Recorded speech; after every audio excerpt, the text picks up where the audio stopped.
deixa eu apresentar a nossa convidada. Espera aí que eu quero... deixa eu fazer... Você sabe que eu tô aprendendo esse negócio aqui, né? Eu também não sei nada.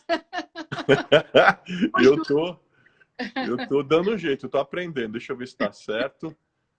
Pronto. Pronto. Acho que agora tá ok, beleza, tá tudo ok aqui. Deixa eu apresentar a convidada da gente para vocês, para quem ainda não a conhece, se é que tem alguém aqui que não a conhece. Mas, enfim, tem uma frase de um cara que é referência do jornalismo para o jornalismo e do jornalismo brasileiro, que é o Cláudio Abramo, que diz que o jornalismo é, antes de tudo e sobretudo, a prática diária da inteligência e o exercício cotidiano do caráter. E eu penso que nunca foram tão necessários o caráter e a inteligência, porque em tempos tão sombrios, em tempos tão estranhos como os que a gente está vivendo, eles fazem a diferença entre a gente se transformar em uma sociedade melhor ou caminhar para um mundo pior.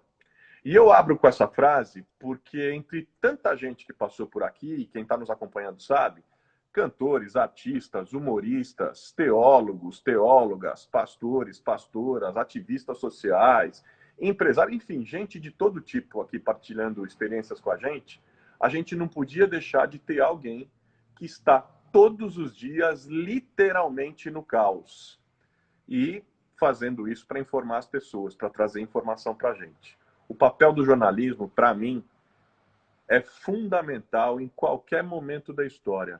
Mas eu penso que em crises como essa que a gente está vivendo, crises que a gente sabe que vão entrar para os livros de história, o jornalismo tem uma função primordial: contar a história que acontece no presente. E a nossa convidada de hoje, já contou histórias de um passado no primeiro pós-impeachment no Brasil, cobriu a cassação histórica de um senador da República, esteve no olho do furacão nas manifestações de rua, gente, virou meme, foi notícia de sites, e agora tem mais esse desafio de puxar o fio do novelo dos casos que a gente está vivendo dentro dessa crise do Covid.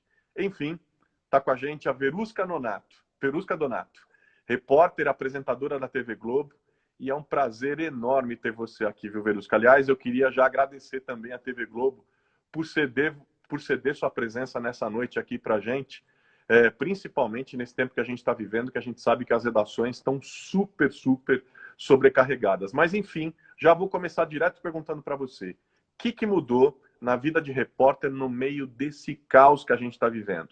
Que mudanças, vocês que estão todo dia entre a rua, redação, ambientes fechados, enfim, que mudanças vocês estão experimentando? Mudou tudo. Mudou o jeito de fazer, mudou a relação com os colegas, mudaram os textos, mudou tudo. A Globo sempre foi conhecida pelo padrão de qualidade, de imagem, das produções. E hoje a gente está fazendo as reportagens usando o Skype, usando vídeo de WhatsApp.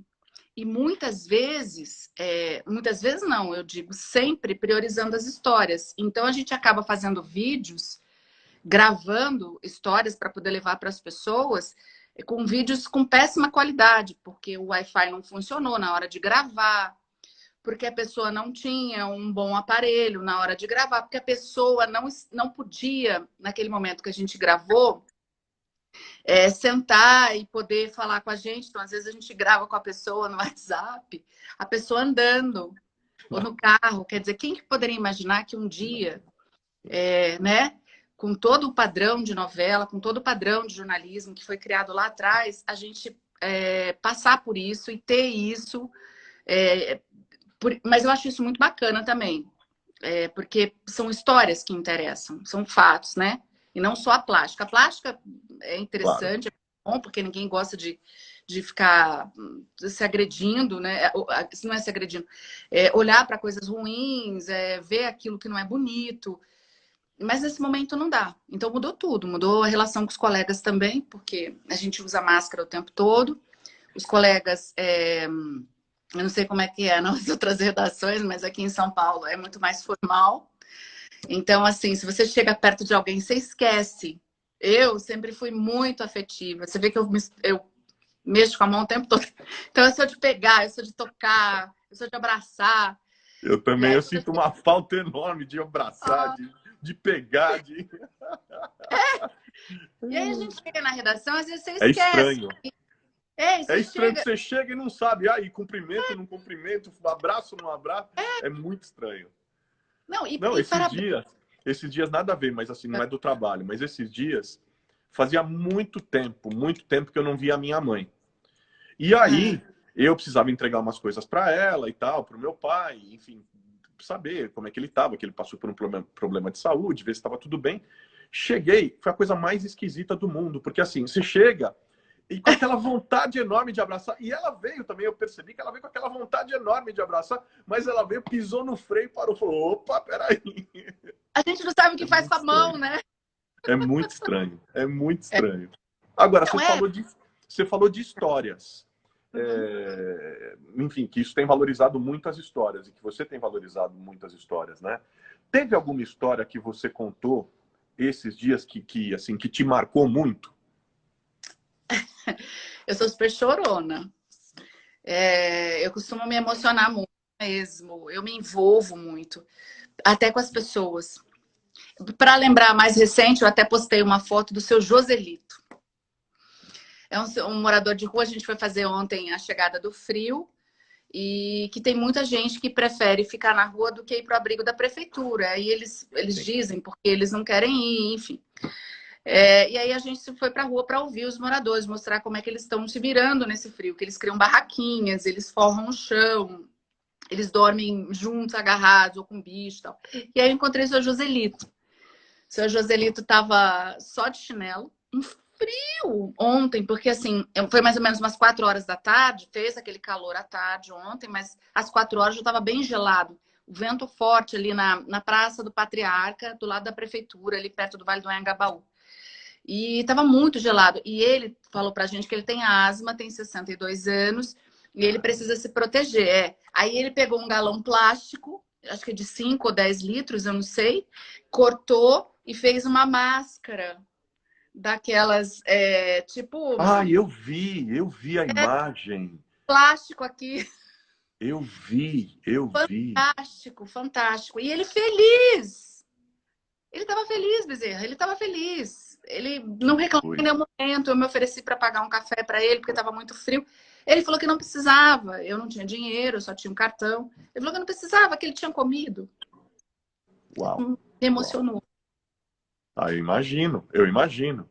Inclusive, você está na rua, você está na linha de frente, tem esse contato direto com as pessoas. Claro que isso toca emoção, isso mexe com você, mexe com o mais profundo do teu ser, do ser gente. Mas também chegar perto na questão física, né? Porque você chegou a ficar afastada por suspeita de coronavírus ultimamente, né? O que foi mais difícil para você? Assim, você chegou a ter medo? Chegou a bater uma certa angústia com tanta notícia ruim sobre o assunto, e que vocês da imprensa, têm obrigação não só de dar informações, como também de estar o tempo inteiro se atualizando e lendo sobre a doença, né? Como é que você lidou com isso? Eu costumo fazer detox. Quando eu estou em casa, eu não leio nem assisto nada. Eu, na verdade, eu assino a Folha e o Estadão. Eu leio os dois, porque são notícias de ontem, vamos dizer assim. Hoje teve aquela operação da Polícia Federal e ontem também. Aí eu vi alguma coisa, aí eu liguei. Mas eu tento fazer um detox, porque a gente fica muito tempo ligado nesse assunto. A gente tem um grupo de WhatsApp que ele é atualizado o tempo todo. Você se sente na obrigação, porque os números mudam, as políticas mudam. Daqui a pouco, o hospital tal está com 80%, aí está com 90%, e você fala, mas espera aí, é o hospital de Guarulhos ou é o hospital de Osasco? É uma confusão, até você acostumar com isso. Então, assim, eu tenho evitado um pouco. Eu fico chateada. Eu afastei porque eu estava com suspeita, não consegui fazer o exame na época, porque eu não tive febre, mas eu tive falta de ar, dor no corpo, tosse e dor de cabeça. Mas eu fiz agora. Chegou a perder o paladar, não? E o olfato? Não. Eu fiquei com muita falta de ar. Aí eu tive recentemente, semana passada, meu médico pediu um exame de anticorpos. Aí eu fiz e deu negativo. Então, você sabe que eu fiquei decepcionada, porque eu fiquei bem ruim, 4 dias de cama. Aí eu falei, tomara que tenha sido. Mas não foi. E aí eu virei a louca do álcool gel. A louca do álcool gel é ótimo. Entra por tudo quanto é lugar, é álcool gel. Mudando um pouco de assunto, Tá. tem algo que tem me chamado muito a atenção. Inclusive, a gente esteve aqui debatendo esses dias, conversando, que é o aumento e o crescimento, né, do número de casos de violência doméstica. Isso tem avançado bastante nesses tempos. No Rio de Janeiro, os dados estão apontando que chegou a aumentar em 50% o número de notificações nesse período agora de isolamento. Você é uma pessoa que já passou por isso na vida. Aliás, muitas mulheres vivem esse horror, vivem esse tipo de situação e se sentem muito constrangidas em falar disso, têm vergonha de admitir. Pessoas como a Luísa Brunet, né, que acabou tendo coragem de jogar mais luz, né, e acabou mostrando que isso acontece independentemente de classe social e que se silenciar com relação a isso é sempre o pior caminho. E falar acaba sempre cumprindo um papel super importante na luta contra esse tipo de violência, que é a violência doméstica. Eu queria te perguntar se em algum momento, que não é o da agressão física, mas de uma relação tensa, causada, sabe, por uma masculinidade tóxica, de vários tipos de abusos que talvez até você nem reconhecia, não percebia, como é que era isso? O que você estava vivendo no seu relacionamento? Dava para detectar? Não dava? Como é que era esse negócio? Não vou... Bom, eu não vou dar muito detalhe do que era o relacionamento por medo de passar de novo por isso. Foi um relacionamento que eu tive, um relacionamento de 4 anos e meio. No segundo ano do nosso relacionamento, ele apontou uma arma para minha cabeça, com a minha filha no quarto ao lado. A gente estava discutindo sobre ele sair de casa ou não. Depois ele, numa discussão besta, ele me deu um tapa na cara. Caramba! E a mãe dele, que viu tudo, eu falei que eu peguei as minhas coisas, vou para agora registrar um BO. E aí ela falou assim, bebe essa aguinha. E aí ela me deu a aguinha, eu dormi 2 dias. Ela me deu uma aguinha para me acalmar. E você acredita que até hoje... Acalmou de verdade a aguinha? Eu acho que ela deve ter colocado um Rivotril ali. Eu rio. Eu rio porque, assim, eu não sabia que eu era vítima. Porque não que eu não soubesse quais eram os sinais. Eu sabia. A gente fazia matéria direto. A violência doméstica com as delegacias da mulher se espalhando por todo o estado, por todo o país. A gente estava cobrindo isso direto. Mas eu não conseguia aceitar que eu era vítima. E mesmo depois que o nosso relacionamento acabou, ele também fazia abuso emocional, do tipo, você é uma mulher de 38 anos, você tem uma filha, quem é que vai querer casar com você? Só eu mesmo, sabe? Era uma coisa assim, nossa, como você tá gorda, você tá precisando emagrecer, senão eu não vou ficar com você. Enfim, eu estava contando essas coisas para uma psicóloga, eu fui procurá-la por outro motivo, 1 ano depois que eu terminei com esse ex, que a gente se separou. Eu estava contando sobre uma situação que eu estava passando e contei um trecho só do meu outro relacionamento. Aí ela falou, peraí, para aí, repete para mim essa história. Aí eu meio que assustei, fui contando assim, a contar gotas. Ela, menina, você foi vítima de violência doméstica? Eu falei, não, claro que não. Juro por Deus. Não, claro que não. Ela falou assim, você foi. E a gente precisa tratar isso. Você está em negação. Aí eu disse para ela, nossa, mas como é que eu vou explicar isso para mim e para as outras pessoas? Eu sou jornalista. Eu já tinha mais de 40 anos na época.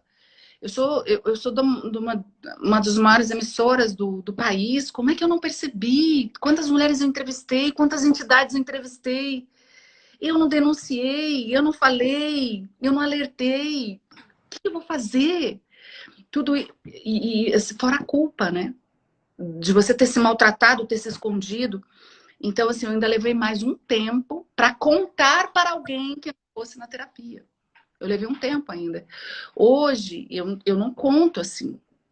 Eu até conversei com a Luciana, a gente conversou, né? Falei com você também, que eu achava que algumas coisas da minha vida pessoal eu poderia falar, porque eu sei que tem muitas mulheres passando por isso. E a violência doméstica aumentou muito nos últimos dias, nos últimos meses. Então, eu acho isso importante. Olha pra gente, eu não me toquei que eu era uma vítima, eu não consegui aceitar e eu demorei. Então, assim, eu acredito que tem muitas mulheres nessa situação. Você acredita que tem muitas outras mulheres que estão vivendo uma situação parecida com a tua, seja por negação, como você mesmo estava colocando, né? Seja por negação do abuso, seja por não reconhecer o momento em que ele está acontecendo? Sim, porque você não se reconhece como vítima, você não aceita. E outra coisa, é ser... Ai, quando eu comecei a prestar atenção nos sinais e comecei a lembrar das coisas que eu fazia, de como acontecia a situação, eu me lembrava que eu sempre, na minha cabeça, eu dizia assim, não, mas ele está fazendo isso porque, coitado, ele teve um dia ruim.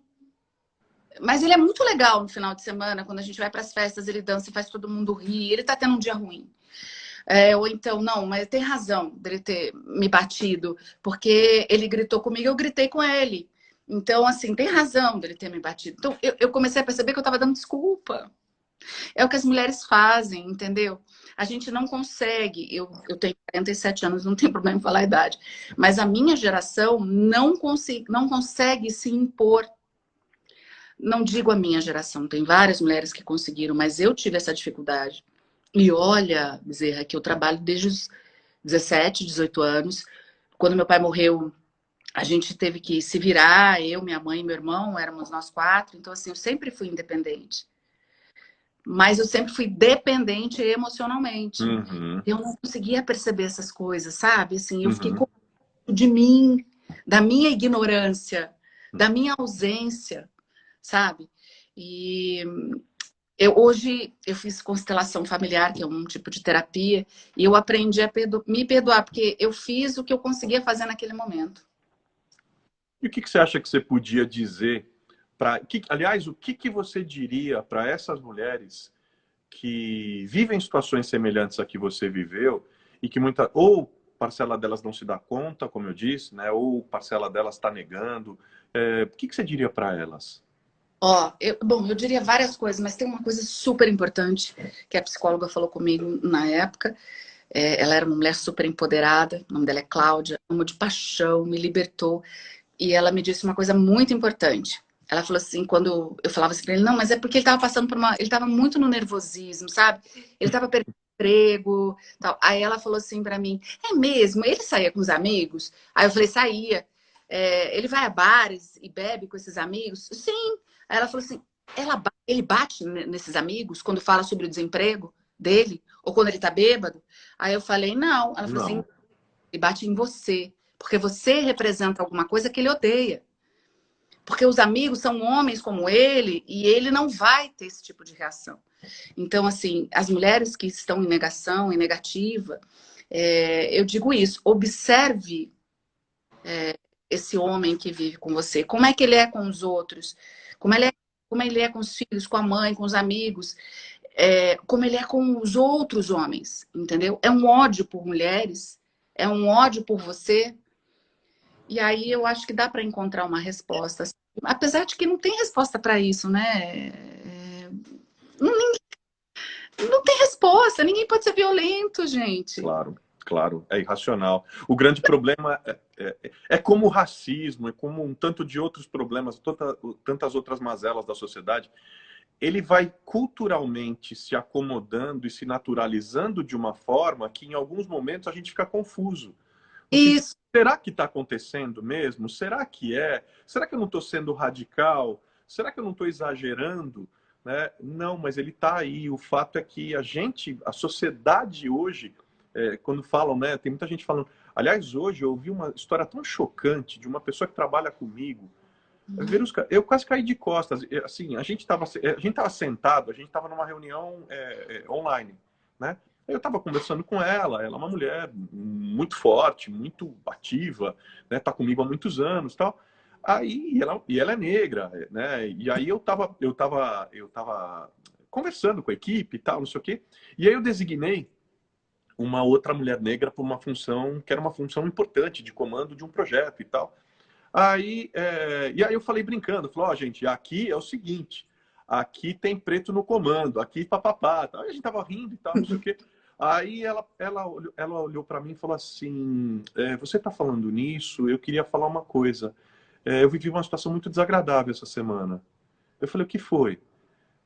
Ela falou, em tantos anos da minha vida, eu já tinha vivido situações de racismo velado, de situações de racismo, de constrangimento e tal. Assim, mas nunca como a que eu vivi essa semana. Eu falei, mas como? Eu falei assim, uma pessoa discordou do que eu disse, e quando eu comecei a colocar coisas, comecei a ser ofendida, e começaram a dizer o seguinte, negra que fala desse jeito é de esquerda, não sei o que mais. Essa gente de esquerda, esquerdopata, ela olhou e falou, do que você está falando e tal.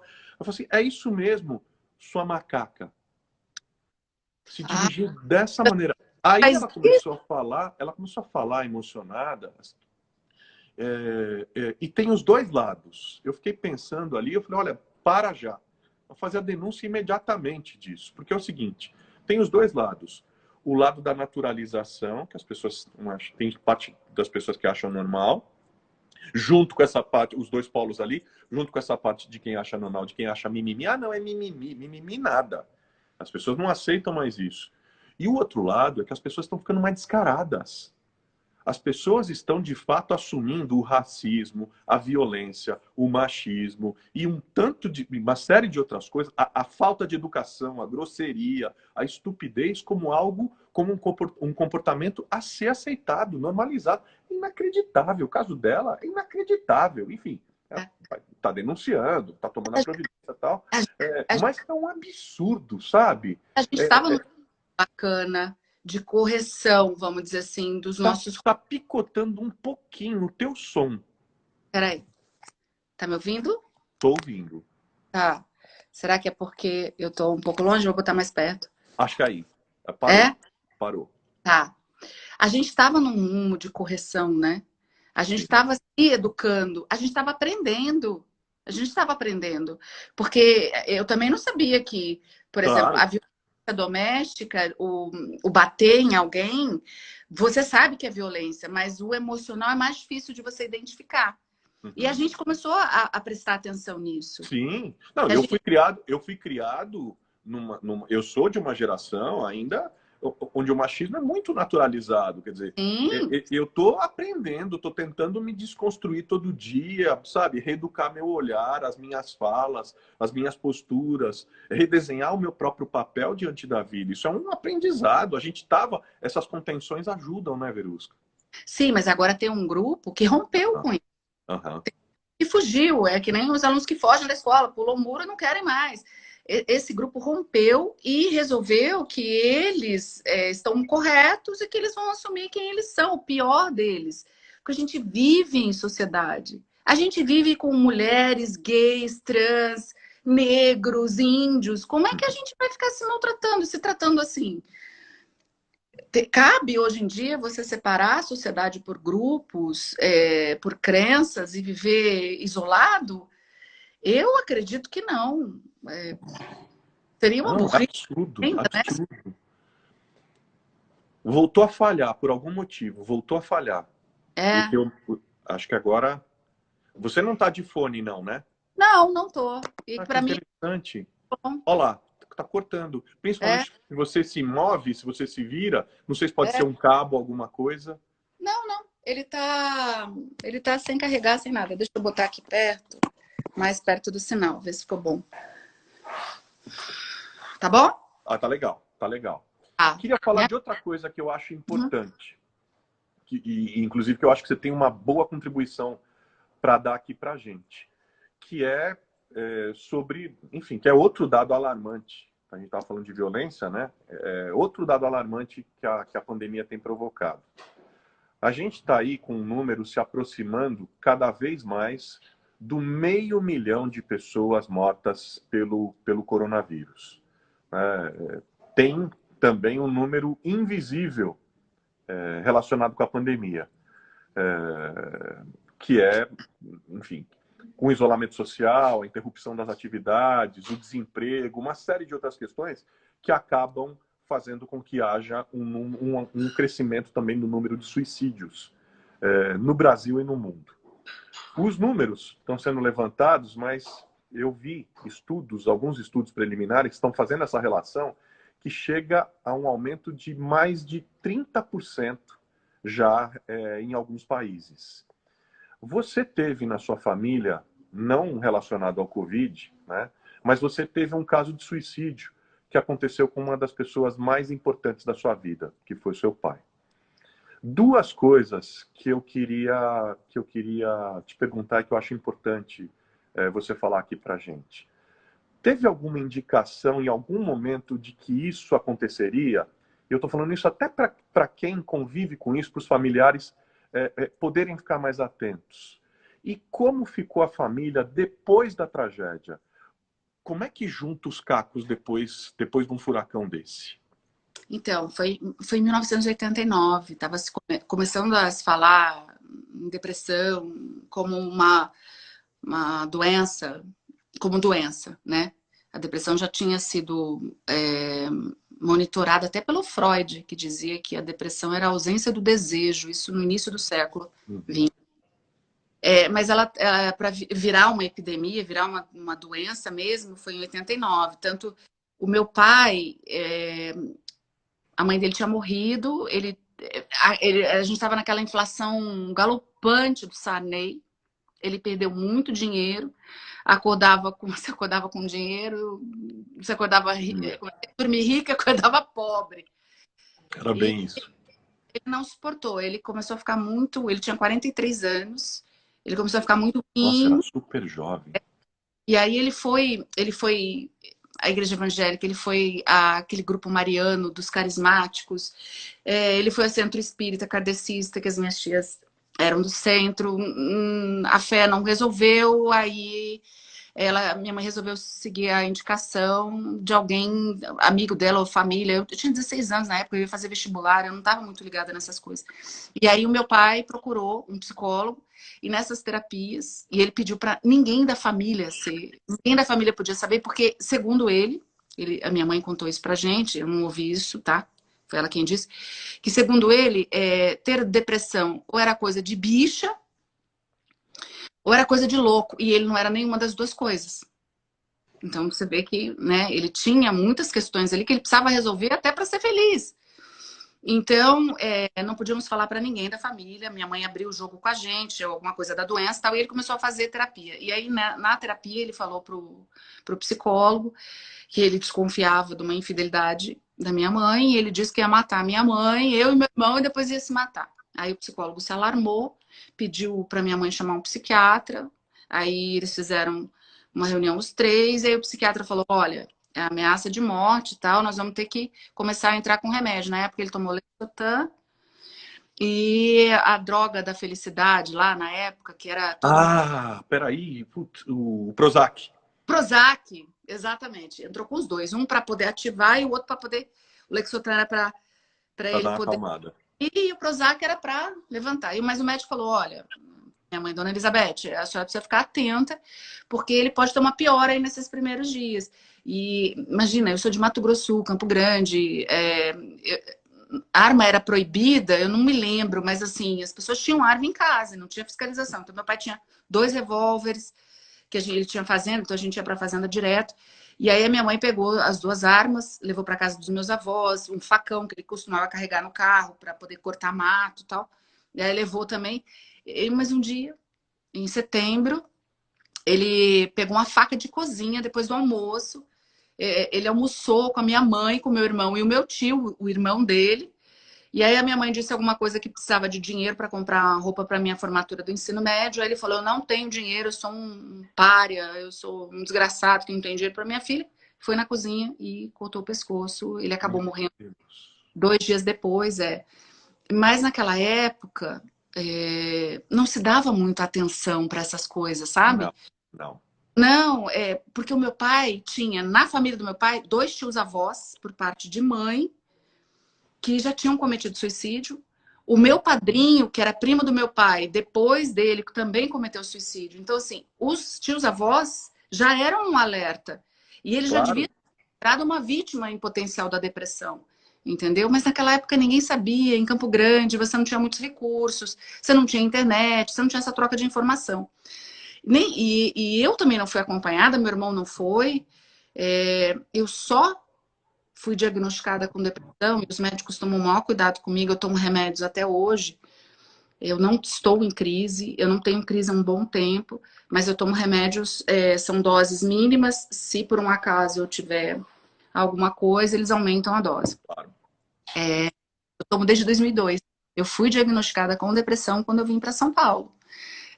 Naquela época falava-se muito em bipolar, né? Mas o meu é depressão crônica. Eu faço terapia e uso remédios com orientação de um psiquiatra. Já tive crises, já tive vontade de me matar, já tentei uma vez, já me arrependi.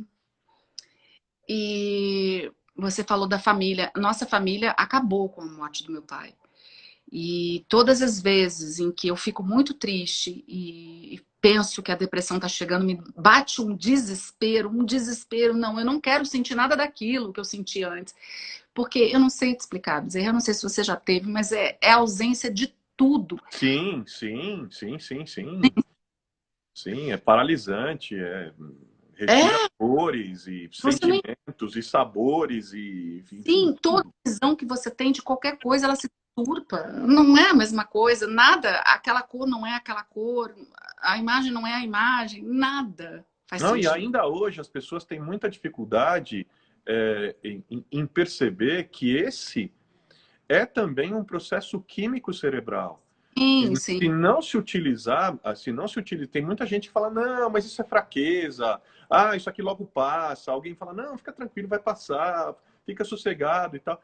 E assim, esse é um processo orgânico também, que se não se está atento, e como você bem está dizendo, eu percebo quando as coisas começam a desestabilizar, eu percebo, eu tenho os meus alertas pessoais, no sentido de que eu sei que eu preciso aumentar determinadas doses, eu preciso tomar determinadas atitudes, porque senão a tendência natural é querer resistir a isso de uma maneira... querer bancar o super-homem ou a super-mulher, ou se trancar, é impossível.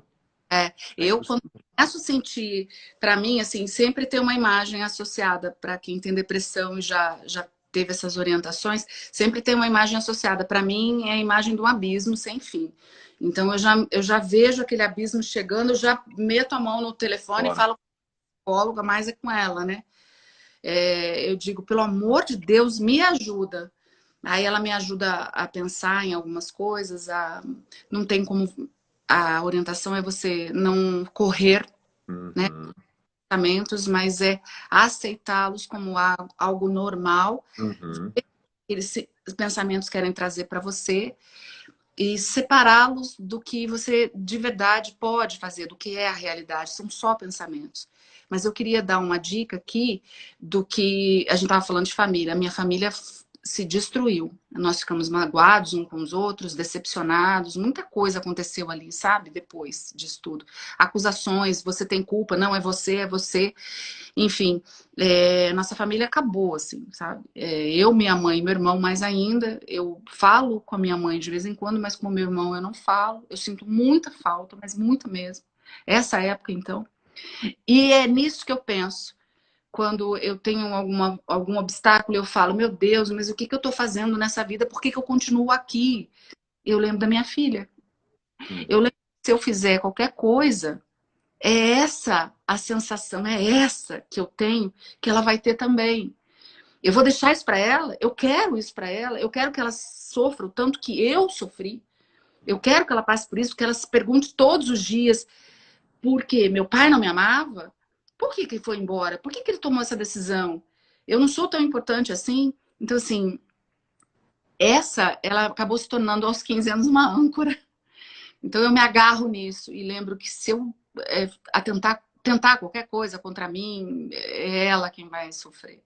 Não, e Quando... você tá falando dela, né? E eu fico aqui pensando, né? Olhando para tudo que você já passou, essas coisas que você está contando para a gente.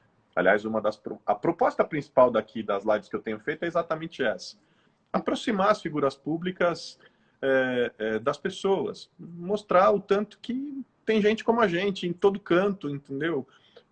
Cumprindo outras funções, tendo outros papéis públicos, mas tem gente ali, né?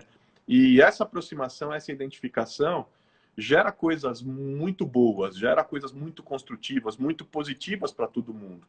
E aí eu estava aqui pensando, né? Você estava falando da tua filha e de tudo que você passou e tal. O que você gostaria que ela jamais se esquecesse entre as tantas coisas que, assim, que você já falou para ela? Ai, eu lembro uma vez que eu estava me separando do pai dela. Nós somos amigos até hoje. Ele é jornalista também, Gudrian Neufeld. Um abraço enorme. Ele trabalha na Fox. É um amigo, vai ser meu amigo a vida toda. E eu estava me separando dele, mas eu queria me separar. Ele não queria tanto, mas você sabe que separação dói mesmo quando você quer. E eu estava no carro e ela pequena, com 7 anos atrás, na cadeirinha, e eu chorando, porque eu queria que desse certo pra gente, que a gente não precisasse se separar. E aí ela falava assim, ela me chama de mama e ele de papa. Ela falou assim, mama, eu no trânsito, né? Aí cortou falei, bem na hora que você ia falar mama, porque o quê? não, ela me chama de mama e chama o pai de papa. E aí ela me perguntou, mama, por que você tá chorando?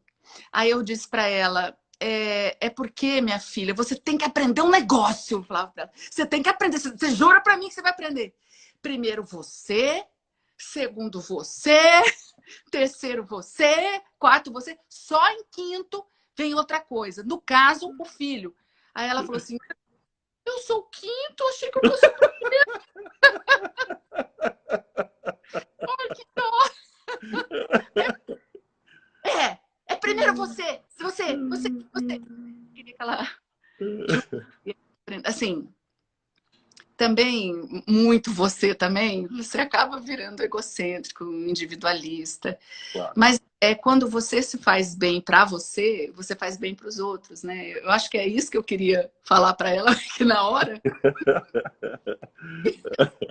Você falou um pouco da tua vida pessoal. Eu queria falar um pouco, queria te agradecer por poder partilhar essas histórias aqui com a gente, por poder ter a liberdade de falar isso conosco.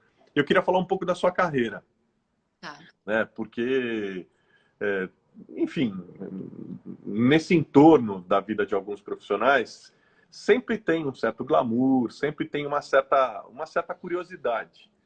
E você começou a trabalhar, começou a fazer jornalismo numa época em que ser jornalista era, sem dúvida nenhuma, estar no foco das principais transformações do país. Quando o primeiro senador da história do Brasil teve um mandato cassado por quebra de decoro parlamentar, e lá se vão pelo menos 20 anos, você estava lá relatando o fato. Você tinha ideia do momento que você estava vivendo? Como é que foi essa cobertura para você? Não, eu tinha ideia. Tinha? Tinha. Tanto que eu fiquei emocionada, né? Porque, assim, para mim, a etapa mais difícil da minha vida, não sei se é por causa porque eu era mais nova, mas a pior etapa da minha vida, assim, o que eu mais aprendi também, que eu mais sofri, foi em Brasília. Porque Brasília funciona diferente até do resto do mundo, né? Você entender... Do planeta. Primeiro, você entender o conteúdo, né? O que é um projeto de lei, o que é uma PEC, o que é um destaque, um projeto ordinário. Até você entender tudo isso, você já morreu, já foi o seu tempo. Você nasceu, morreu, não entendeu nada. E eu precisava entender tudo isso. A gente tá ali, tudo acontece, né? Para mim, a cobertura política, assim, sempre teve muito a ver comigo. Eu amo de paixão. Mas acabei saindo de lá por um convite da Globo que me trouxe para cá. Eu acabei saindo da política. Mas quando eu vi o único senador que Eu não sei se foi caçado exatamente, eu não estou me lembrando, mas foi o pai do Collor, né? Aham. O Arnon, foi quem atirou nele, né? Não foi isso? Foi. Mas foi quem atirou nele, foi... Acho que nem teve processo de impeachment, Não, né? Ele foi não. caçado. Não, eu não sei se ele. Eu não tenho certeza. Eu não tenho nem certeza se ele não chegou na pressão, chegou a renunciar. Não sei se teve alguma coisa assim. Pode ser. E aí, Mas eu diria que o período democrático, aí sim, né? Aí é o primeiro, né? sim, e é isso. Não era a pessoa do Luiz Estevão. Eu nunca tive nada contra ele. Eu entrevistei ele algumas vezes, mas já dentro do processo do impeachment, entendeu? Eu não tinha nada contra, ele nunca me tratou mal, nem nada disso. Mas era o processo de você poder fazer isso com um senador que estava sendo acusado de corrupção. Isso jamais seria possível numa Sim, é ditadura. impensável. E sim, e por ser o primeiro, então assim, significava que a gente estava dando início a algo muito importante, era um primeiro passo, então assim, eu acompanhar aquilo, eu fiquei bastante emocionada, tanto que eu guardo isso até hoje. Imagino. Esqueceu, mas assim, para mim foi muito importante. Agora, oi, você tá me ouvindo bem? Não. Tô. Que deu uma picotadinha. Não, então, naquela época, até porque a gente estava vivendo a reabertura democrática, o país estava avançando em outra direção, aliás, como a gente estava conversando agora há pouco, né? A gente estava dando passos firmes, né, na direção do fortalecimento da nossa democracia. E até por a gente estar indo nessa direção, a gente não via ataques assim contundentes, abertos, frontais contra jornalistas, né? Não existia um cala-boca para repórter em entrevista, não existia agressão física, não existia ofensa para jornalista. E aí, assim, é inevitável te perguntar isso, né? Como é que você está avaliando esse momento que o Brasil está passando, né? Com ameaças frequentes à liberdade de imprensa, com o constrangimento, como o constrangimento que a Patrícia Mello viveu, né, constrangimento público de tentar se desacreditar jornalistas, especialmente jornalistas mulheres, dando conotação sexual, inclusive como forma de se tentar desacreditar, né? Como é que você está vendo esse momento que a gente está vivendo, né? Porque o jornalismo é um direito, né? A liberdade de imprensa é um direito conquistado. Isso é um avanço do mundo democrático, das sociedades modernas. Eu vivo isso com uma pergunta. Tem volta? A gente vai voltar a ser aquilo? Você falou uma coisa super importante. Eu trabalhei na Rádio Brás, que já nem existe mais. Então, eu cobri o Fernando Henrique durante 2 anos. Fiz muita viagem com ele no Sucatão. O Sucatão, o Sucatinho era para nacional e o Sucatão internacional. A gente ficava junto com ele, com o pessoal do Itamaraty nas viagens internacionais. Quantas vezes eu vi o Fernando Henrique reclamar com a Ana Tavares, que na época era chefe da SECOM, né? E era nossa chefe na Rádio Brás.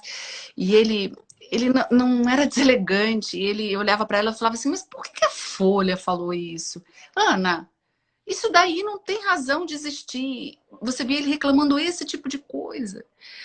Depois, quando o Lula veio, alguns colegas até reclamaram, porque a gente estava tão mal acostumado com a gentileza do Fernando Henrique, que quando ele veio, vieram algumas pessoas que não entendiam como é que funcionava e alguns colegas tiveram muito problema na cobertura do Palácio. Eu já estava em São Paulo, eu não acompanhei, então não posso falar.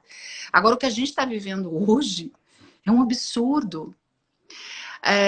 A gente não tem que ser agredido. Nunca vi isso. A Folha, o Estadão, a Globo e algum outro órgão de imprensa deixaram de cobrir. Cortou de novo a tua fala, tá picotando a tua fala. O Correio Brasiliense.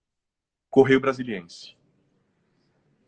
É inacreditável o que é isso, sabe? É impensável. Eu, por exemplo, sou de uma geração que olha para isso e fala, não, peraí, a gente conquistou a abertura democrática, o país estava avançando, a liberdade de imprensa é fundamental. Se compreender o papel da imprensa, o papel crítico da imprensa, é fundamental. A imprensa não está ali para elogiar, bater palma para ninguém. A imprensa faz o papel da sociedade de cobrar os agentes públicos. Eu sei muito bem, eu estou do outro lado. né? Mas a falta dessa compreensão, de fato, é uma ameaça muito grave à democracia, muito grave. É. Não, e assim, o problema é que a gente está sendo agredido com Sim, palavras. sim. E não aconteceu comigo, tá? Mas o Peters, que aqui no SP estava falando sobre a ocupação de leitos numa UTI, a moça pegou o microfone dele, tomou da mão dele, lógico que a câmera cortou, mas em seguida ele estava contando o microfone, jogou no chão, cuspiu, chutou, empurrou. Eu nunca tinha visto isso, sabe? A gente não faz isso. Eu não sei, eu não sei, eu nunca fui agredida na minha vida como agora. Nunca fui tão xingada. Às vezes a gente está na rua gravando, a gente tem que gravar várias vezes, porque as pessoas passam apitando, chamando a gente de lixo, chamando a gente de bandido. Eu tenho medo, eu tenho medo de perder a cabeça. Essa é a verdade. Eu tenho medo de, numa hora dessa, eu não conseguir controlar os meus instintos e a pessoa violenta vir para cima de mim e eu ir para cima da pessoa e acabar acontecendo o que não tem que acontecer, sabe? Porque a gente está trabalhando, a gente está se arriscando É uma todos os loucura. É sair uma de casa. loucura. Sim, sim. Outro dia um amigo jornalista, que me reserva não dizer o nome dele, mas ele estava me dizendo recentemente, coisa de 3 meses atrás, ele faz uma cobertura crítica ao governo, que é o papel dele, né? E ele estava me dizendo que ele estava chegando em casa 2h30 da manhã, ele não sabe da onde surgiu uma pessoa, a pessoa parou o carro do lado dele a hora que ele ia entrar no prédio dele, ele estava chegando, e a pessoa se dirigiu a ele e falou assim: se você continuar fazendo o que você está fazendo, você vai morrer. E ele Ai, falou que foi a primeira vez na vida dele em que ele de fato teve medo de morrer. Ele viu a vulnerabilidade dele, falou que são 2h30 da manhã, eu tô aqui sozinho, não tenho segurança, não tenho nada. Se esse cara tivesse, ele falou para mim, ele falou: Bezerra, se aquele cara tivesse uma arma, a expressão dele era de tamanho ódio que eu acho que ele teria me matado. Possivelmente ele teria me matado. E ele falou, e é engraçado que a pergunta dele é exatamente igual à sua. Será que a gente volta a um patamar mínimo de civilidade? Como é que vai ser isso? Aonde vai essa escalada? Bom, eu sou um otimista por natureza, né? Eu sou um realista esperançoso, assim como o Suassuna dizia isso, né? Eu sou um realista esperançoso.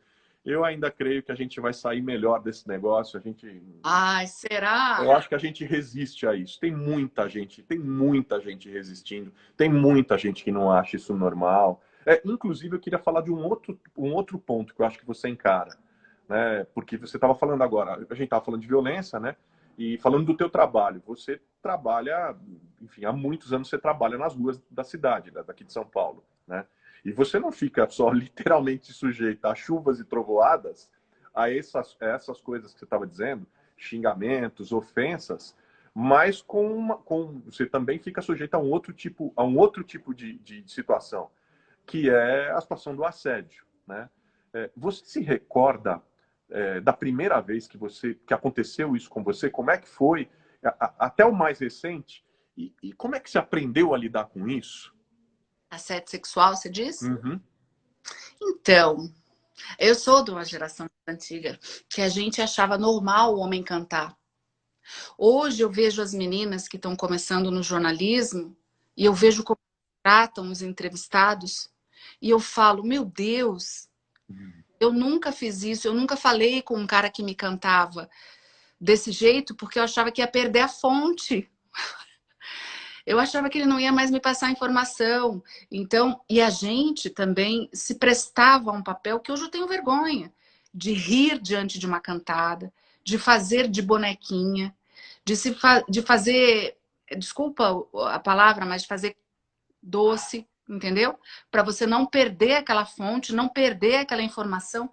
Hoje eu olho as minhas colegas mais novas e eu as vejo indignadas às vezes com um emoji que o entrevistado manda, porque elas dizem, mas espera aí, que intimidade é essa? E a gente era assediada o tempo inteiro. E a gente, eu costumo dizer que a gente era que nem Matrix. Pá, pá, Cambalhota. vinha assim, ele fazia, uau, pá, a cantada aqui, pá, fazia isso. E aí, quando a gente era muito dura com a fonte ou com o chefe, e você não queria perder aquilo que ele podia te oferecer, que não era sexo, mas era o emprego, a vaga e a informação, você ia lá e falava assim, oi, sumido. Então você alimentava aquilo. A gente alimentava também essa roda. Porque a gente tinha medo de romper, porque a gente não sabia fazer diferente. Eu sou de uma geração que são as primeiras mulheres no Brasil, eu acho, né? Que deram esse salto independente de concorrer mano a mano com os homens, entendeu? E a gente tinha essa desvantagem. Uhum. É isso.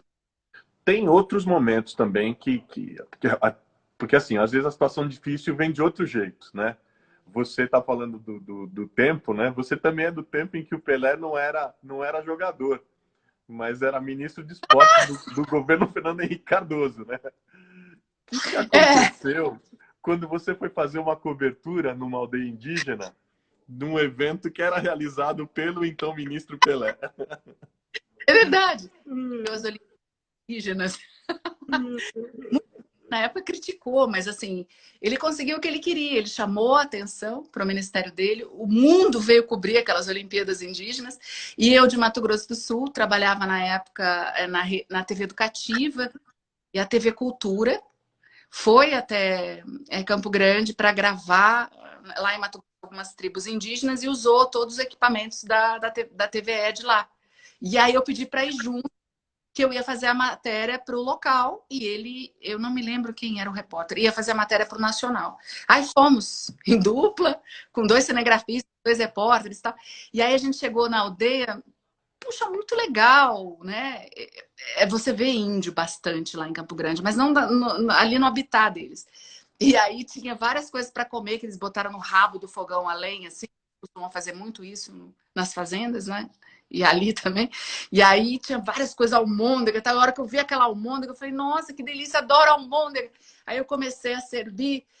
E aí eu falei, você é de quê, né? Perguntei pra Índia. Aí ela falou um negócio lá, eu não entendi. E aí era a raça de um macaco, que era um macaco, a almôndega era do macaco. E aí eu como, mesmo não querendo, falta de educação.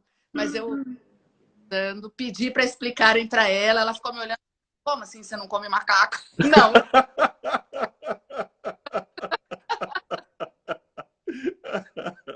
Escuta, o papo tá ótimo, voou o tempo, voou. A gente vai entrar no espaço aqui que é o nosso pinga-fogo. Tá bom. Enfim, para conhecer um pouco melhor a Verusca, gostos, situações. Para a gente falar que eu brinco que é o paredão do bem. Então, daqui a pouco, daqui mais, sei lá, uns 3, 4 minutos, vai começar a piscar a luzinha aqui do limite do tempo da nossa live. Mas daí a gente desliga, sai 30 segundos e volta. E claro, chama todo mundo de volta e aí a gente segue. Mas vamos ao nosso pinga-fogo. Ser jornalista é? Sou eu. Eu nasci para isso. Ser jornalista na pandemia é? Coragem. Por quê? Porque todos os dias você sai de casa e não sabe se você vai estar infectado. Uhum. Tudo bem que eu não estou no grupo de risco, eu não tenho nada do grupo de risco, mas está cheio de gente que não é do grupo de risco que está morrendo. Ontem, por exemplo, eu fui fazer os moradores de rua, como eu te falei, me mandaram para um abrigo da prefeitura. É um abrigo super limpinho e tal. Mas ali são 180 pessoas que dormem todos os dias lá. Claro. Então, assim, é preciso ter uma super cobertura de higiene ali para o vírus não circular. E assim, a gente entrou no abrigo. E aí eu fiquei pensando, que aí? Será que eu estou infectado ou não? Então, é isso. A diferença da cobertura da pandemia no Brasil e no mundo está? Você sabe, Está como? Está boa. Eu acho que não tem diferença. Eu não Não vejo tem? diferença, pelo menos na empresa onde eu trabalho. A gente está cobrindo com o foco que eu acho que tem que ter.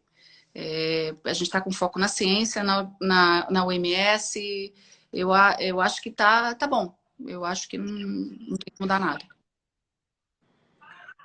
O pior dia em sua cobertura jornalística foi? Tudo ou agora na pandemia? Tudo e depois... Não, tudo e na pandemia. Um de cada. E o dia que os pais da Isabela Nardoni foram presos. Porque eu ainda acreditava na versão deles de que alguém tivesse entrado no apartamento e matado a Isabela. E aí eu estava lá e quando eles foram presos, a polícia tirou, a multidão queria invadir o apartamento. Aí eu vi toda aquela... Olhei para eles e eu falei... Eu acho que ali, para mim, ficou meio que... Caiu assim para mim, sabe? O otimismo. Para mim, a pandemia, todos os dias são surpresas, porque todos os dias a gente tem que ouvir pessoas que... Às vezes eu ligo para a pessoa e falo assim, oi, tudo bem? Eu sei que você acabou de enterrar seu marido, mas você pode conversar comigo? Aí eu faço umas perguntas assim que as pessoas... Eu tenho que cutucar, né, para poder tirar o melhor do entrevistado. Aí no final eu falo, olha, meus pêsames, muita luz, muita paz. E eu falo, cara, isso não vai trazer a pessoa de volta, sabe? É isso. Estamos tentando refazer nossa conexão.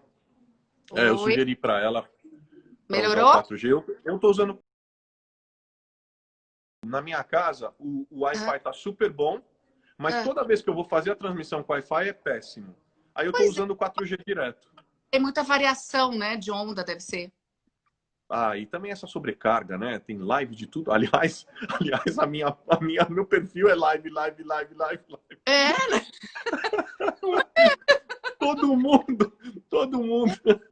Eu poderia fazer, porque assim, eu fiquei com suspeita da doença logo no começo. Aí eu fiz 2 lives. Aí eu vi aquele monte, eu falei, eu não, agora tô com vergonha de fazer.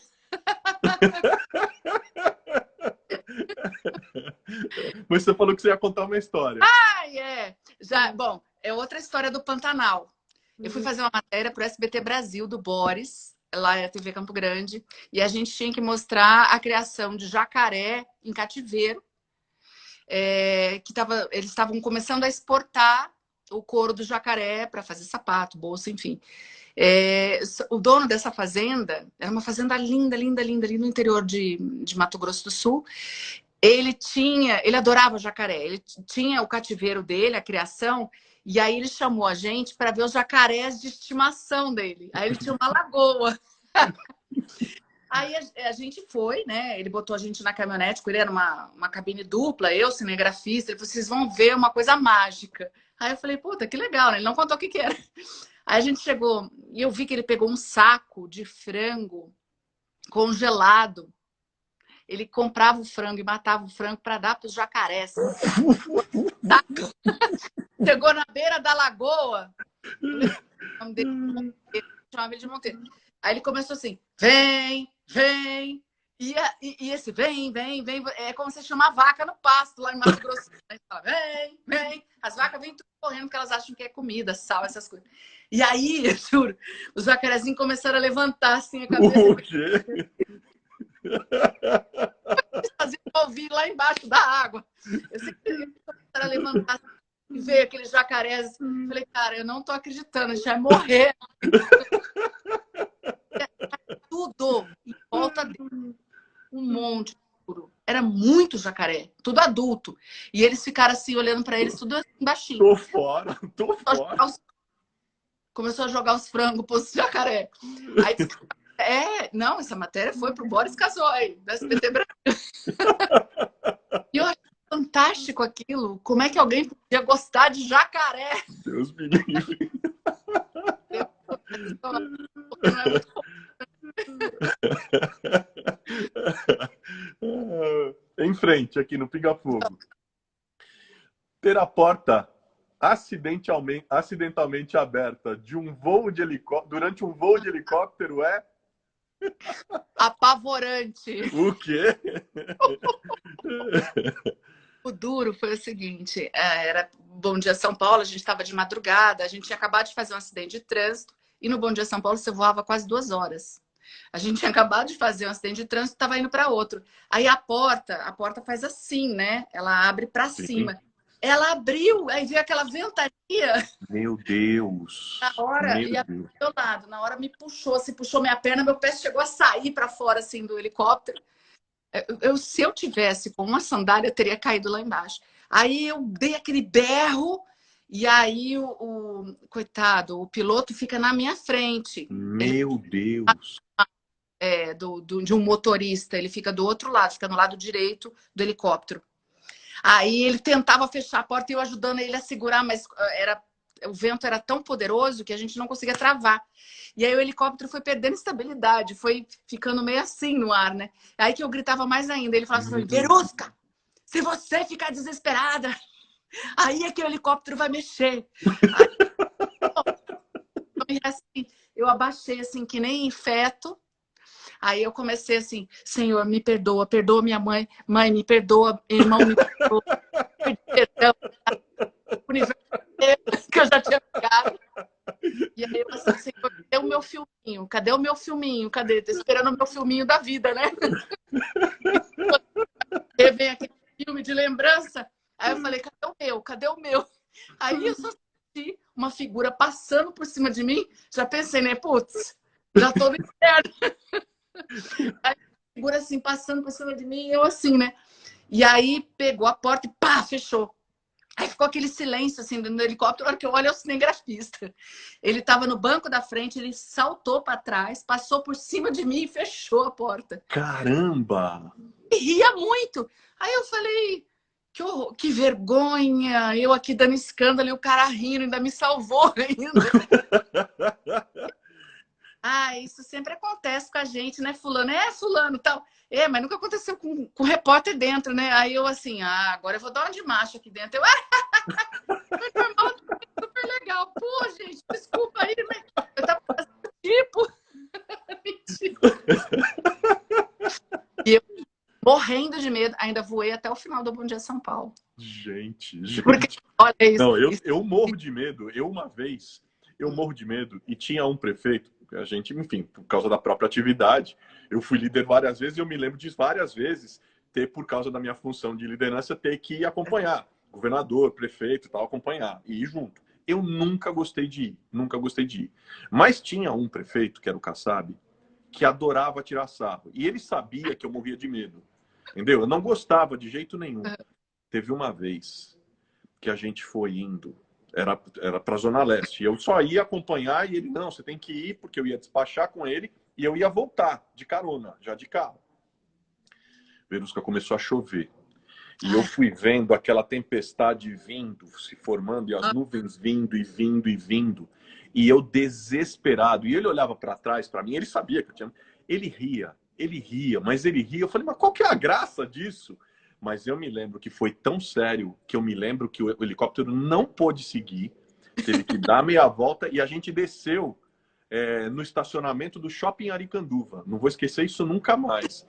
Agora, eu não consigo imaginar, eu tenho medo assim. Agora, se abrir a porta do helicóptero, eu vou falar pra você, eu não ando nunca mais. Mas nunca mais, você tá louca, você é corajosa pra caramba. Não, eu ainda fiz T1 ainda, depois, porque assim, eu não queria dar o braço a torcer, que eu... Ó, a Aranda tá perguntando qual que é o nome do gatinho. Marie, essa é a Marie. Você né? Aqui pedir comida, porque a bicha não deu para mostrar, mas ela tá gigante. Tá quarentena. Quarentena.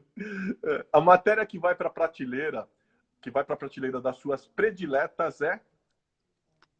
Fião, gente, você quer passar 20 anos de história assim? Paredão, quer dizer, pouquinho a fogo. Uma matéria só ou eu posso escolher um período? Uma só. Uma só? A estreia da sala de emprego. Foi a melhor época da minha vida. Porque assim, eu passei pela política, eu acho que eu tenho muito talento para fazer, adoro política. Eu entendo um pouquinho, até estudei astrologia, eu sou escorpiana, então, assim, eu consigo ler as pessoas. Então, assim, eu chegava naquele congresso, eu conseguia ler quando o cara tava blefando, o político. O que digamos, não é tão difícil assim. Então, eu tinha muito talento para política. Aí eu vim para São Paulo fazer economia. Deus o livre! Eu chorava que eu não conseguia entender. Eu fiz curso da FIP, eu fiz MBA de mercado financeiro, aquele da Bovespa, da BMF, né? Eu não entendia nada e eu chorava. Aí, quando acabou, eu pedi para sair da Globo News, voltei para a Globo, e aí aqui em São Paulo você faz tudo. Você faz comunidade, você faz solidariedade, você faz tudo. E aí eu me tornei repórter do povão, acabei me identificando muito com isso.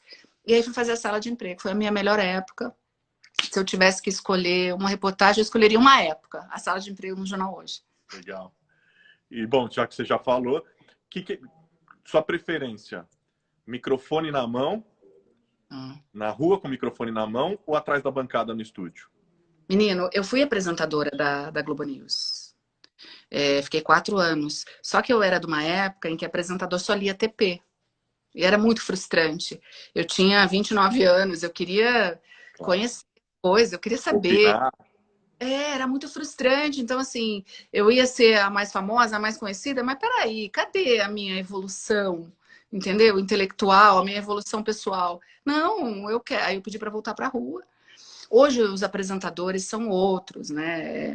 São os mesmos, mas é outra característica, né? Eles participam, eles interagem com as pessoas pela rede social, eles falam com as fontes. Isso na minha época não tinha. Então, assim, mas eu ainda me vejo muito mais na rua do que no estúdio. E quando eu fui fazer a sala de emprego, foi a Tereza Garcia, que na época era editora-chefe do Jornal Hoje, ela me chamou e eu falei para ela, Tereza, eu não levo jeito para estúdio. E apesar de dizerem que eu apresentava muito bem, mas eu não levava jeito. Eu falei assim, eu consigo fazer as duas coisas? Ela falou, consegue. Eu quero isso. Eu quero uma repórter que venha para o estúdio de vez em quando. Aí deu certo. Eu prefiro o microfone na rua. Chorar quando um quadro que você apresentava terminava, foi? Ai, foi... Eu demorei uns 2 anos para recuperar quando a sala de emprego acabou. E eu tive que ter muita força para virar. Porque eu apostei tudo ali.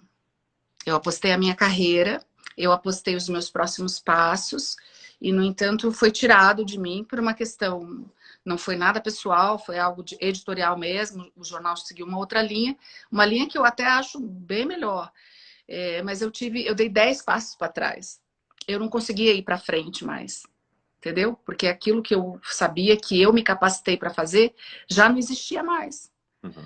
Então, assim, para mim, eu levei muito tempo. Foi preciso um trabalho emocional muito grande mesmo para não pirar, assim, do tipo, tô obsoleta, que eu vou fazer agora? Eu consigo me reinventar, eu tenho resiliência, sei lá, entendeu? Foi bem difícil. Você já virou meme, né? Virar meme é? Eu adorei! Eu gostei. Foi no carnaval com o Canuto e a Sabina. Não, foi um meme do bem. Foi um meme do bem. As 3 maiores mudanças que você percebe na TV nessas 2 décadas foram? Nossa, só 3? 3 ou 2 que você pediu? 3. 3. A captação da imagem. Era impensável até 2 anos, 3 anos atrás, você fazer uma reportagem com imagens de celular. Hoje, a matéria é inteira feita, muitas vezes, né? Muitas vezes, se a notícia for mais importante, ela é feita totalmente com celular. Nos últimos 20 anos, o empoderamento do apresentador, ele virou o que ele tem que virar mesmo, que ele faz essa ponte da notícia com o telespectador, essa permissão de que ele tem empatia, né? Que ele abrace o telespectador do outro lado, ele conforte esse telespectador. A terceira, os equipamentos, né? Você hoje filma com celular. Impressionante. A mudança... Você tinha 4 pessoas numa equipe. Hoje, a gente está com 2 pessoas na equipe. Era digital ou era analógica? Era analógica. Era analógico antes. Nossa, quando eu comecei, a luz era um panelão que a gente chamava, que era a luz quente. Não era essa luz de LED. O entrevistado suava na frente. E para você, o que você prefere? Digital ou analógico? Ó, eu não sou dessas que ficam chorando pelo que passou. Só pela sala de emprego. Eu menti aqui. Mas eu acho toda tecnologia bem-vinda. Acho que a gente não pode resistir, a gente não tem que resistir, a gente tem que abraçar, se for para contar histórias melhores e se for para atingir mais pessoas, a tecnologia é importante e é muito bem-vinda. A minha única chateação é que ela elimina vários empregos, porque esses empregos têm que migrar para outro local, que é fazer a tecnologia, construir e produzir a tecnologia. Mas o Brasil não tem essa excelência. Infelizmente, nós não investimos nisso. Então, a gente importa peças, importa equipamentos prontos e a gente não investiu nisso. Porque se a gente pegasse esse cara, que hoje dirige o carro lá da TV, que ele não vai existir mais, esse cargo, ainda tem alguns, mas não vai existir mais, pegasse esse cara e treinasse esse cara para aprender a montar a câmera em série numa indústria, ele não ia ficar desempregado. Mas a gente não faz isso, o Brasil não faz isso. Ó, o pessoal está participando. A Elaine está perguntando para você, se você não fosse jornalista, o que você gostaria de ser? Atriz. Eu queria ser atriz, eu não queria ser jornalista. Olha lá, a Gonzaga falando a mesma coisa, vários perguntando. Não, a primeira coisa, minha primeira opção era ser atriz, mas como em Campo Grande, eu fiz a Universidade Federal, não tinha aula, não tinha curso de teatro, só tinha uma faculdade de artes. E ela era muito voltada para artes plásticas. Então não era o que eu queria. Aí eu fiz jornalismo porque eu podia ficar mais perto da televisão. Mas assim, a minha segunda opção depois de um tempo foi fazer direito. Eu queria ser advogada. Eu até passei, mas não consegui estudar. O mundo da Zoom e da selfie é? Da selfie? O mundo da selfie? Da Zoom e da selfie. Da Zoom e da selfie? O Zoom é importante, eu acho. É importante que você capta a imagem de outro jeito, que você não conseguia antes. Da selfie é vaidade. Eu mesmo. Eu tô falando da Zoom porque eu tô com saiu sem querer, porque eu tô falando essa coisa desse novo aplicativo da Zoom que faz com que a gente possa ter... Não é dela que eu tô falando. Você respondeu certo. Eu que tô falando sem querer no automático. Tá. Fazer jornalismo no Brasil de hoje é? Hoje é um desafio. É um desafio. Serginho tá perguntando que time você torce. Bom, eu já fui fanática. Hoje não sou mais, mas eu torço pro Fluminense. Trabalhar na Globo é? É difícil entrar na Globo. Não é porque é a Globo, mas é porque são muitas pessoas querendo entrar. Então, chega ali o funil, né? E se manter na Globo também é mais difícil do que entrar. Porque você precisa ter maturidade e uma coisa muito difícil que faltou para a minha geração, eu acho que vai faltar para essa também, que chama inteligência emocional. Você saber quando você deve falar, quando você não deve falar, quem são as pessoas que gostam de trabalhar em equipe, quem não são as pessoas que gostam de trabalhar em equipe, quem é seu aliado, quem não é seu aliado. Eu acho que toda empresa grande, toda empresa poderosa tem esse tipo de situação. E permanecer ali nela, que é uma das maiores do mundo e a maior do Brasil, é um desafio muito maior do que entrar. Rede social e haters são? Então, a rede social eu gosto de usar para me divertir.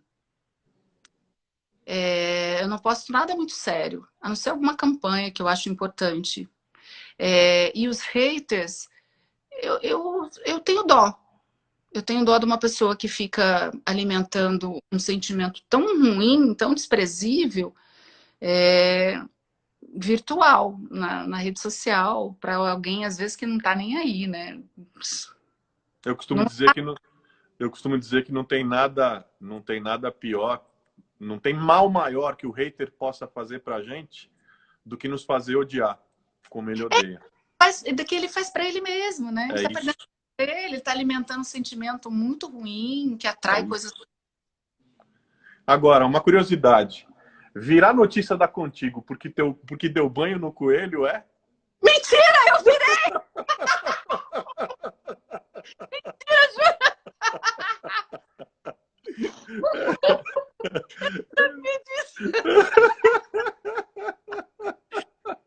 Olha, a gente tinha um rato aqui em casa, um hamster. Aí eu tirei férias, a hamsterzinha morreu. Até hoje eu acho que a menina que trabalhava aqui em casa jogou ela fora viva, achando que ela estava morta. Porque o hamster hiberna, né? E a minha filha ficou tão triste que o pai dela tinha um coelho lá na casa, que era da irmãzinha dela, porque o Gudrian casou de novo, tem uma filhinha de 3 anos.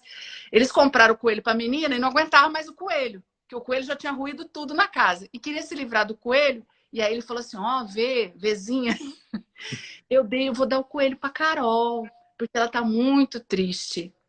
Aí eu falei, ó, que filha da mãe, mentira. Aí deu o coelho, aí eu falei pra ele, escuta, vai ser guarda compartilhada esse coelho aí, né? Ele, sim, claro, depois devolve pra mim no final de semana. Nunca mais.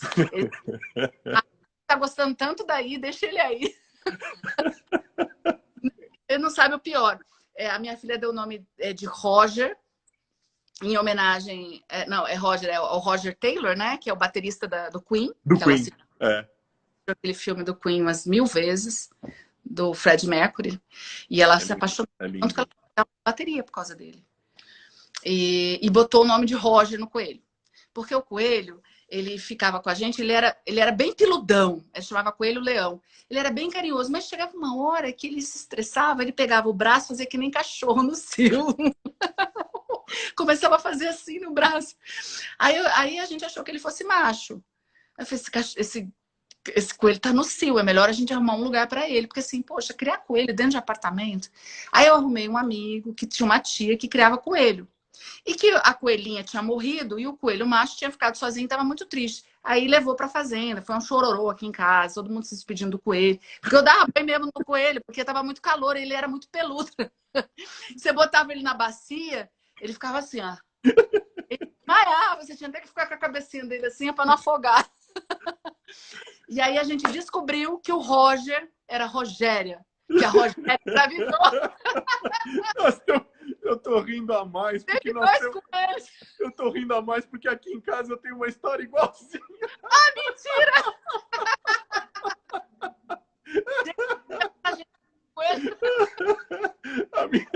A minha filha achou... Um dia eu conto. Não. Ela, inclusive, achou que o coelho estava estuprando a outra coelha, tadinha, e não sei o quê. Quando eu vi, não tinha nada disso. Porque o coelho estava com esses movimentos também, não tinha nada disso, não era nada disso. O coelho faz isso? Mas eu acho que é a loucura, tadinho. É a loucura de ter que ficar em apartamento. Sim. Até porque eles roem tudo, né? Sim. Eu lembro que tinha a casinha de papelão dele, ruía tudo. Ruía todos os cabos de celular. Eu queria morrer com isso. O cabo da internet. Eles adoram cabo de celular. A minha filha não acontece com ele, ficava chorando. O dia que roeu o cabo da internet, ela ficou sem internet, ela pode dar. Pode mandar. Pior coisa da quarentena para você é? Não abraçar as pessoas. Não abraçar, não beijar, não pegar. Maior saia justa que você já viveu como repórter foi? Você vê que eu falo pelos cotovelos, né? Então eu já vivi várias saias justas. Mas eu me lembro da minha primeira saia justa.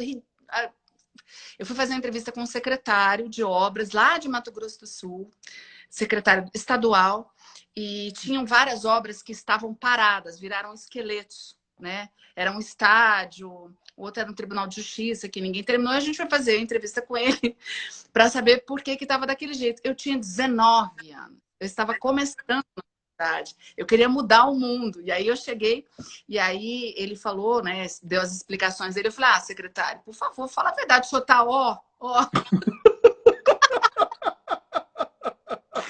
Ele levantou de uma vez e falou assim, pode parar com isso, você tá me chamando de ladrão? Eu falei, saia da minha sala agora. Como é que você vem aqui pegar informação e me acusa desse jeito?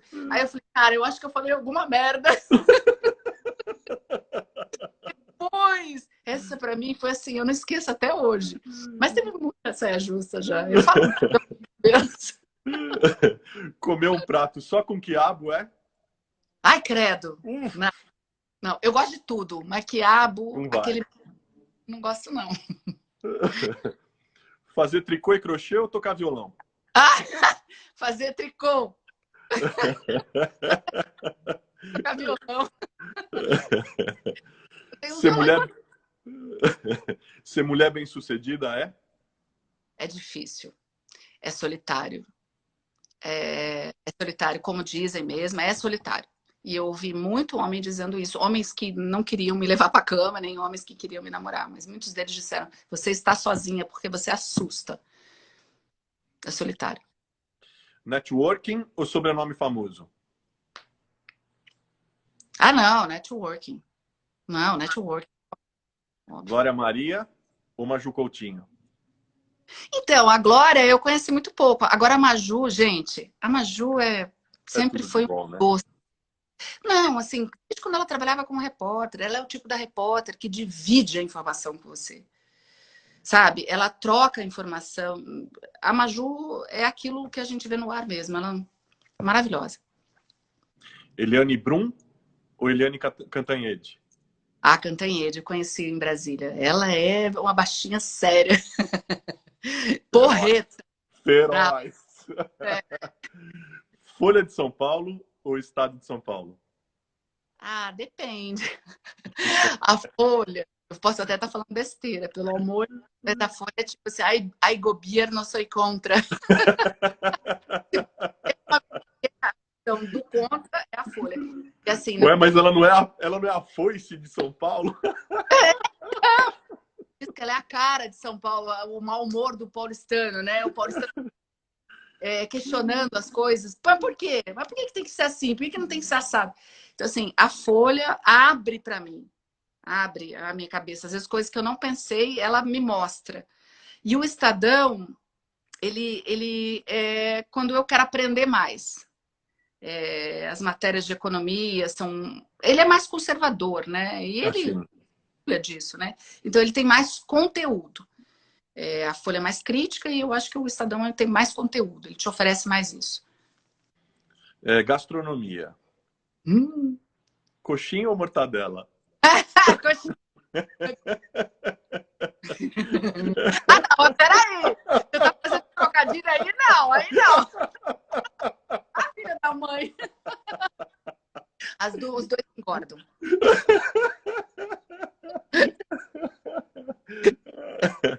Ah, você me pegou. Pô, tem que ter uma, né? Eu tô aqui aprendendo, entendeu? Isento ou imparcial? Ah, não, imparcial. Imparcial, até porque a profissão exige e porque eu sou jornalista o tempo inteiro. Então, eu consigo ser imparcial lá na TV, imparcial aqui. Às vezes a minha filha vem perguntar coisa de política para mim e não pergunta para o pai. Porque o pai tem lá as preferências dele, e ela fala assim, mas ele não me mostra o outro lado. E eu falo para ela, não, eu vou te mostrar, eu vou te dizer o que eu prefiro, mas eu vou te falar dos dois lados. É imparcial. Bom, nós temos 5 minutos para a gente acabar, então vou correr Tá. aqui. Você, enfim, se apresentou o sala de emprego. Numa entrevista de emprego, o que é melhor? Colocar pretensão salarial mais baixa, acreditando que vai ter maiores chances, ou pretensão salarial mais alta para se valorizar? Ah, nenhum nem outro. Mas se eu tivesse que escolher, eu tenho que escolher um Tem que ou escolher. tem que Não, mas escolher? dá um conselho para quem está ouvindo. Não, geralmente todo sindicato, a FIP tem isso. Eles tinham pelo menos, a gente consultou muito, eles tinham um salariômetro que você pega qualquer função, eles te dão uma média, máximo, mínimo e média, dão aumento, se teve inflação, reposição, essas coisas. É você se informar quanto está ganhando e pedir um pouquinho mais que aquilo. Porque se você bota muito para baixo, também você se desvaloriza. Se você bota muito para cima, o cara vai também achar, peraí, tá se achando tudo isso. Vai acabar levando meu cargo, concorrendo comigo. Uma difícil. Um livro. Eu tô lendo... Ah, eu tô lendo Como as Democracias Morrem, eu tô adorando. Ah, Mas bom. eu sou fã da Helena Ferrante. Boa, boa. Eu sei que você é cinéfila também, eu também sou. Vixe, assim. Também sou, também sou. Para uma cinéfila, eu pergunto. Indica 2 filmes, vai, já que estamos em pandemia. Ah, então. Ai, eu amei o Parasita. Amei. Tá, ele como novo. E um antigo que eu não encontro mais, nenhum streaming, que é o Minha Amada Imortal. Ai, eu achei o filme lindo. Da partir dali eu me apaixonei pelo Beethoven. Eu fui até Bonn, na Alemanha. Acho que deu uma travada. Tá, Ó, deu uma travadinha. Ah, tá. voltou, voltou. Você falou Isso. que se Eu fui apaixonou até. pelo Beethoven, foi até Bonn na Alemanha, até Bonn na Alemanha. Ele nasceu. Através desse filme eu acabei me apaixonando, descobrindo mais sobre Beethoven. E é o meu filme preferido. Eu até fico pensando, falei isso na terapia. Eu falei para mim, eu falei, Zezé, que é a minha psicóloga, né? Eu falei, será que eu quero um amor desse de sofrimento? Eu acho que é isso, entendeu? Eu falei, não, vou me matar de cortar os. É lindo. Uma série, vai. Ai, só uma. Tem tantas. Mas ai, Friends. Friends. Friends, porque marcou a minha produção nas séries. Por causa do Friends, eu passei a assistir séries. A trilha sonora é importante por quê? Porque os filmes, eles são imitações da vida, claro que com muito mais cor, né? Muito mais beleza, mas eles são imitações da vida. Então, quando você adiciona música na trilha, é como se você estivesse musicalizando, você estivesse colocando trilha na sua própria história, porque em várias cenas ali você acaba se identificando com um ou outro personagem ou com uma ou outra cena. E é como se você estivesse colocando essa música. Música fica, né? É que nem cheiro. Fica pra Sim, sempre. com certeza. Ela te transporta É, imediatamente, ela te evoca memórias afetivas, né? Ela te transporta para lugares, ela te traz cores, é impressionante. é. Aliás, já que estamos falando em música, a melhor trilha sonora é de qual filme para Ah, você? Moicanos. Qual cortou? O último dos Moicanos, com Dan. Ah, Nossa, maravilhoso, ah, maravilhoso. maravilha. Aquele violino. Lindo. Rock, samba ou funk? Ou rap? Ah, tudo. O rap não é muito a minha praia, mas eu ouço. Ouço. Agora, gosto de rock, gosto de samba, e gosto de sertanejo e gosto de funk. Eclética. Para Sim. você, Deus é? Ah, eu já duvidei de Deus várias vezes. Mas Deus. Eu fiz um curso de psicanálise, eu duvidei mais ainda. Eu queria muito razão e pouca emoção. Mas eu descobri que sem Deus eu não consigo ser feliz. Não sei se tem a ver com a minha criação ou não, porque eu fui criada com fé, para ter fé. Então, assim, quando eu fiquei sem Deus, eu perdi o rumo. Eu precisei reencontrar Deus. Mas um Deus mais leve, um Deus mais meu. Pandemia é? Um saco! Ai, horrível. Eu vejo as pessoas reclamando que tá. Ai, não aguento mais a minha mulher nessa quarentena. Pô, e eu que tô solteira, caramba. Solteira aqui, né? Eu tenho um namorado lá em Campo Grande, Carlos, mas tá louco. Então é solteira.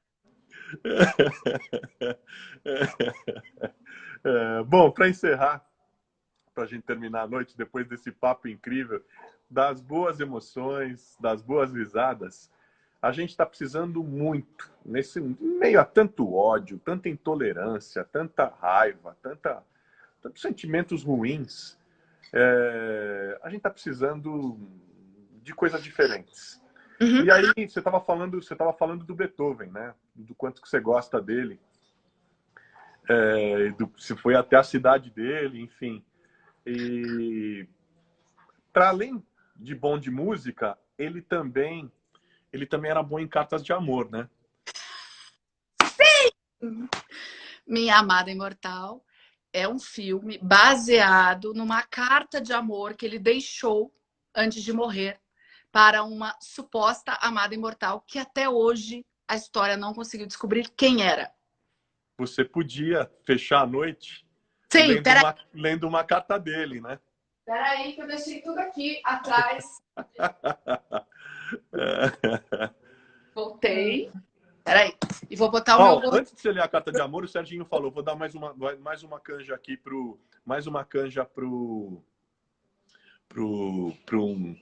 para quem está acompanhando a gente aqui, para um telespectador aqui. Amor de filha é? Nossa. É minha salvação, melhor coisa da minha vida. Nossa, eu acho que toda mãe e pai fala isso, né? Mas é a melhor coisa que me aconteceu. Eu não planejava, eu não queria ser mãe, mas quando ela veio foi maravilhoso. Bom, a palavra é sua para a gente fechar a noite. A carta é gigante, eu vou ler só as frases que eu acho mais bonitas. Eu vou fazer com voz de repórter, peraí. Por isso você muda até o figurino e tal. Aí eu tenho que botar a máscara agora.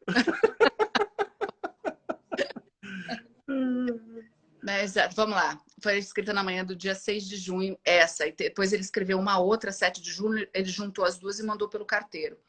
Aí ele fala, meu anjo, meu tudo, meu ser. Apenas algumas palavras hoje a lápis. Até amanhã a minha morada estará definida. Que desperdício de tempo.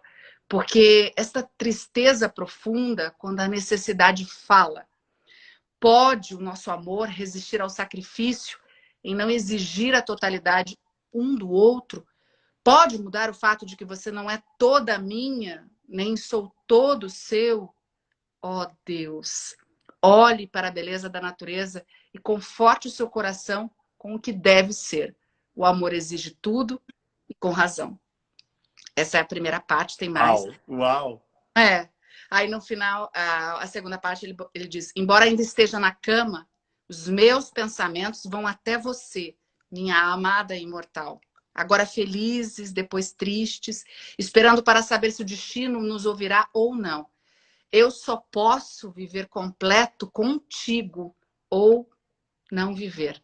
Estou decidido a vaguear assim por muito tempo, longe de você, até que possa voar para os seus braços. Aí tem um final aqui. Por que um precisa estar separado do outro quando se ama? E, no entanto, a minha vida em Viena é agora uma vida miserável. O teu amor me faz ao mesmo tempo mais feliz e infeliz dos homens. Uau, uau, uau. Um homem escrever isso para mim, falar isso para mim. Eu não posso... Pego tudo.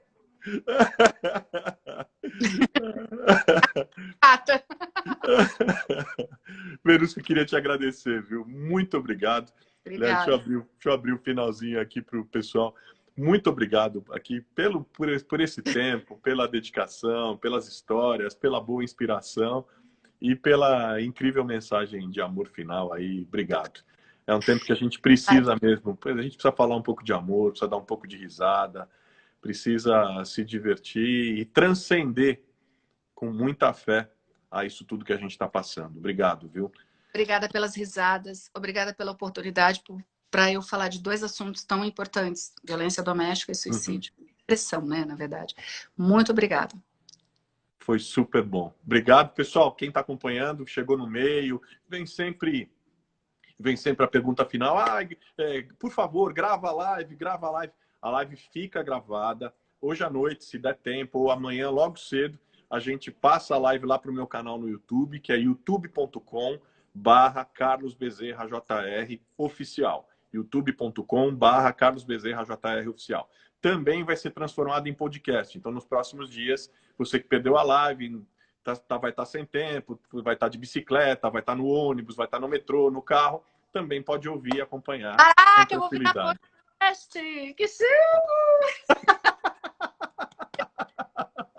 Eu que tô chiquérrimo aqui, tô me reinventando. Obrigado, Legal. Verusca. Um beijo enorme para você. Sucesso no seu trabalho. Obrigada. Deus te guarde, te abençoe. Força, viu? E se Obrigada. cuida, hein? Ó, Tá. se cuida. Máscara, lava a mão, gel, todo mundo se cuida. Vai passar. Vai. Beijo. Obrigada, obrigada. Beijo. Tchau.